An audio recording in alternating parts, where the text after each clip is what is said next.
Qala musannif rahimahullah ta'ala nafa'anallahu bihi wa bi ulumihi fid dharain amin ila anqal. Kaifa yushriku qalbun suwarul akwani muntabi'atun fi mir'atihi. Kaifa, bagaimana yushriku qalbun, hati bisa menyala bersinar sementara suwarul akwani, dunia, akwan itu dunia, muntabi'atun fi mir'atihi, sudah menempel di cermin hatinya. Bagaimana hati bisa menyala? Sehingga kalau hati menyala itu kenal Allah, kenal keharaman, keharaman bukan akal. Kalau akal itu sudah, akal itu jelas, lihat hak batil itu dengan akal itu begitu mudahnya. Cuman yang repot adalah menginsyafi dengan hati. Orang tahu haram tapi masih melanggar kok. Maka hati ini yang penting, hati yang menjadikan orang mencintai, hati orang membenci, hati orang rindu, hati senang kebaikan. Nah ini digambarkan seperti cermin. Hati itu seperti cermin. Kemudian ada dunia. Baik, cermin itu bagaimana kerja cermin? Cermin itu kalau kita berada di sebuah tempat, kalau kita letakkan, kita hadapkan ke sumur itu gelap. Kalau kita balik ke atas, gambar matahari ada. Kalau di sana ada pepohonan yang indah, kelihatan pohon yang indah. Seperti Anda kalau bercermin, ya kan? Ya kalau Anda begitu ya tetap begitu, nggak bisa berubah jadi bagaimana begitu, nggak ada, yaitu. Nah, bagaimana hati tidak akan bisa bersinar dan menyala, tidak bisa bersih kalau ternyata apa? Cerminnya itu adalah gambaran daripada dunia. Jadi hatinya itu dengan dunia, dipenuhi dengan kecintaan kepada dunia, urusan dunia. Maka karena hatinya sambung kepada dunia, sambung dunia, mahabbah, cinta kepada dunia, maka ini lihat, kekotoran hati ini menjadikan orang gampang dengki, gampang dendam, memusuhi saudara. Ini kan karena kekotoran hati. Ini kata Ibn Atha al-Sakandari seperti cermin begitu. Bagaimana bisa menyala hatimu kalau hatimu masih selalu dengan dunia? Dunia maksudnya mencintai dunia, mengejar dunia, selalu yang ada di hatinya dunia. Memang kita di dunia dan orang boleh memiliki dunia, disebutkan nanti bab masalah hubbud dunia. Hubbud dunia, cinta kepada dunia itu bagaimana menghancurkan semuanya. Kenapa kok kakak beradik berebutan waris itu? Karena cinta kepada dunia. Kalau di hatinya tidak ada cinta dunia, nggak sampai seperti itu. Kalau hanya sekedar kebutuhan kepada dunia, lalu dia lebih cinta kepada akhirat, sederhana, dia bisa bersabar dan begitu mudahnya untuk memberi kepada yang lainnya.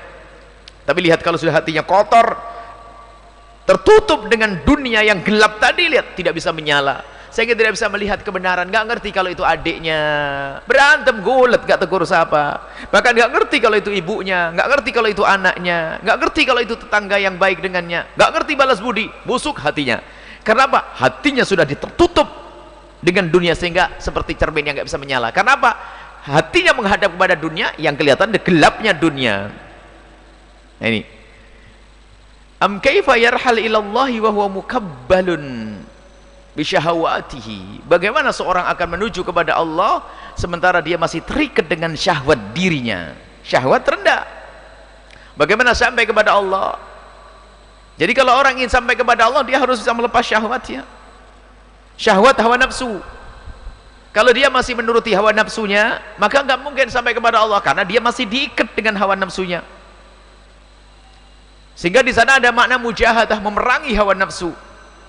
Memerangi hawa nafsu. Jadi hawa nafsu selalu nafs ammarah bisu, namanya nafsu selalu mengajak kepada kebaikan. Jadi kita mengajak kejelekan, kehinaan. Maka kita harus selalu memerangi hawa nafsu, mencurigai hawa nafsu. Sehingga namanya nafsu itu ammarah bisu, mengajak kepada kekejian, kejelekan. Maka perlu nanti kita selalu mencurigai hawa nafsu ini. Bahkan di saat bersedekah pun kita curigai hawa nafsu. Ini seruan hati kecil, hati yang bersih menyala, atau seruan hawa nafsu yang sudah bersekongkol dengan hati yang busuk tadi, perlu dicurigai. Sehingga agar selamat kita. Kamu mau sedekah untuk apa? Dirimu sedekah karena Allah atau karena pengen disanjung orang? Itu ada calon mertua atau ada siapa di situ? Atau ada muridmu? biar kamu dibilang sebagai ustadz yang dermawan. Apa? Ayo, karena apa kamu sedekah ini? Coba. Nah, ini hawa nafsu, harus curigai terus, sehingga di saat dia bersedekah, karena Allah, bukan karena aku pamer, bukan karena aku pengen disanjung, bukan karena siapa-siapa, tapi karena Allah. Terus begitu dalam segala kebaikan, karena terus hawa nafsu ini yang ada di dalam diri kita ini betul-betul kejam, jahat, ngajak selalu kepada kejahatan, sehingga akhbath min sab'ina syaitana dikatakan lebih kecil daripada 70 syaitan. Sehingga ammarah bisu dikatakan nafsal ammarah bisu, namanya hawa nafsu selalu mengajak kepada kekejian. Lalu bagaimana diperangi? Sehingga kalau diperangi nanti menjadi lawamah, dari istilah nafsul lawamah. Lawamah itu adalah bagaimana kita selalu mencurigai hawa nafsu kita. Terus kalau sudah kita curigai hawa nafsu, kalau menginginkan apa-apa, kita perlu kontrol. Kamu melakukan kebaikan karena apa? Kamu melakukan apa? Ini segala sesuatu yang akan dilakukan oleh dirinya, selalu dia mengontrol, ini adalah menuruti seruan hawa nafsu atau karena seruan hati kecil yang rindu kepada Allah. Bentuknya sama, bentuknya sama, kerjaannya sama, tapi dari pancaran hati yang tulus atau dari hawa nafsu yang menjerumuskan. Sampai hawa nafsu nanti tunduk menjadi hawa nafsu yang tenang, diajak kepada kebaikan tenang, maksiat jadi gak senang. Ini adalah proses, dan ini namanya mujahadah. Dan ini dilakukan para guru-guru mulia ahli tasawuf, sehingga ada seseorang tidak boleh begini, tidak boleh begitu, tidak boleh begini, tidak begitu. Adalah masalah mujahadah. Sehingga termasuk diantaranya, ini termasuk dalam dunia tarbiyah, ada suatu ketika ada seorang syekh, muridnya datang kepadanya. Ada seorang murid belajar, ternyata tidak suruh belajar. 6 bulan dia hanya suruh ngatur sandal sama mungut sampah, dan mungut sampah pun tidak boleh dengan sapu, tapi harus dengan tangannya. Para santri pada bingung, bagaimana ini? Dia datang dari negeri yang jauh mau menuntut ilmu, ternyata sama sang syekh ini kok tidak diberi ilmu, malah suruh mungut sampah sama ngatur sandal. Setelah 6 bulan baru boleh masuk kelas. Ada yang bertanya, syekh kenapa kok seperti ini? Kan sayang terbuang waktunya 6 bulan. Dijawab oleh seorang syekh, aku tahu dia itu adalah anaknya seorang tokoh alim besar di negerinya sana. Saya tidak ingin dia datang ke sini dengan kesombongannya, maka sengaja aku habiskan, aku pangkas dulu kesombongannya. Kalau sudah hilang kesombongannya, layak dia untuk mendapat. Lihat, diperangi dulu hawa nafsunya itu yang mengajari sombong. Sehingga ini penting, makanya dikatakan ilmu membersihkan hati, membersihkan kekotoran hawa nafsu dari hawa nafsu. Ini termasuk fardhu ain di atas fardhu ain. Bagaimana orang yang masih menuruti hawa nafsunya sampai kepada Allah, ibadahnya pun bukan karena Allah kok. Ibadah hawa nafsu ada. Orang pada nggak mau sholat, coba sholat. Ngapain marah-marah gitu kan? Oh ini pada orang nggak tahu ini, mas. Apa ini? Katanya Islam, kata ini. Sampai petentang-petentang ke sana kemari ini. Termasuk Allahu Akbar pun bisa menuruti hawa nafsu. Hawa nafsu, bukan Allah. Imam Ali bin Abi Thalib suatu ketika lihat. Suatu ketika itu lagi berperang di medan laga, ada orang, bahkan dari Abdul ibn Wud atau siapa gitu, satu orang sudah mau dibunuh, sudah dipukul oleh Imam Ali dan tinggal nyembelih, tinggal menggal lehernya. Ternyata di saat mau dipenggal lehernya, si orang ini meludahi Imam Ali bin Abi Thalib. Di saat meludahi diri beliau, ternyata malah dilepas orang ini. Orang pada bingung, ya Ali, ini orang tinggal kau bunuh, kenapa kau biarkan? Waktu tadi aku pegang dia, aku kejar dia, aku pengen membunuh dia karena Allah. Tapi setelah dia meludah kepadaku, aku marah. Aku tidak ingin membunuh dia dalam keadaan aku membela diriku. Aku tahan dulu. Sampai reda Sayyidina Imam Ali bin Abi Thalib, baru setelah itu reda, baru datang dipenggallah lehernya orang itu. Jadi hawa nafsu, perangi hawa nafsu ini. Lah bagaimana sampai kepada Allah kalau dia masih menuruti hawa nafsunya? Mujahadah. Baik. Am kaifa yatma'u ayyadkhula hadratullah? Bagaimana orang bisa sampai kepada Allah, keridhaan Allah, di hadirat Allah, wa huwa lam yatatahhar min janabati khafalatihi, sementara dia belum berusaha untuk membersihkan, untuk mandi besar. Yatatahhar, bersuci daripada jana kelalaiannya. Katanya pengen sampai kepada Allah, rindu kepada Allah, ingin sampai ridho Allah, menjadi kekasih Allah, tapi dia selalu di wilayah yang namanya ghaflat, lalai kepada Allah. Zikirnya tidak ada, bahkan zikirnya pun ternyata hanya di lisan saja, hatinya tidak ingat kepada Allah. Bagaimana engkau ingin sampai kepada Allah? Maka ini 4 yang disebutkan ini rentetan, semua harus diambil. Bagaimana ingin sampai kepada Allah? Tanyakan kepada dirimu sendiri, berapa kali kau ingat Allah? Maksudnya berapa kali kau menyebut nama Allah? Mungkin Anda berkata, saya bisa menyebut nama Allah la ilallah 1000 kali. Baik, dari 1000 kali itu berapa kali kau ingat Allah? Bagaimana bisa sampai kepada Allah kalau kau tidak pernah menyebut nama Allah, tidak pernah ingat Allah? Maka ghaflah harus kita tinggalkan. Sehingga kalau orang sudah sampai kepada Allah, lihat langkahnya selalu dengan Allah. Itulah yang menyembah, yang berzikir kepada Allah, qiyama wa qu'uda wa ala junubihim, berdiri, duduk, dalam keadaan baring, Allah, Allah. Maknanya ingat Allah ini adalah bukan sekedar berzikir, sehingga langkah-langkahnya itu menjadikan dia ingat Allah. Dia mau ngapain saja ingat Allah, mau ngapain apa saja, dia bekerja harus ada hubungannya dengan Allah. Zikirnya maknanya lebih luas lagi, ingat Allah. Dia mau berdagang selalu ingat Allah, berjalan ingat Allah. Sehingga karena dia berjalan ingat Allah, saya tidak boleh melihat yang haram karena Allah melihatku. Berdagang saya tidak boleh bohong, terus saya tidak boleh berbohong karena apa? Allah melihatku. Dan dia selalu ingat Allah. Ketemu istrinya, ingat Allah, aku harus menebar senyum kepadanya, memberikan kelembutan kepada istri. Mau zalim? Enggak bisa dong, karena dia ingat Allah. Bayangkan indahnya kalau orang selalu ingat Allah, maka dia akan selalu dengan Allah. Tapi kelalaian itu menjadikan, kenapa seorang berbuat zalim dengan sesama, melakukan kemaksiatan? Iya, mungkin seorang melakukan kemaksiatan, tapi dia langsung sadar, ya, bersuci segera. Ini ya tatohar. Ya tatohar, bersuci artinya iya kamu lupa kepada Allah, iya kamu bermaksiat, iya kamu dosa, tapi hendaknya segera tatohur, segera mensucikan dirimu, istighfar, tobat, minta ampun kepada Allah. Nah ini bagaimana seseorang bisa sampai kepada Allah kalau dia dikuasai, kalau dia masih di wilayah namanya wilayah lalai dan lupa kepada Allah.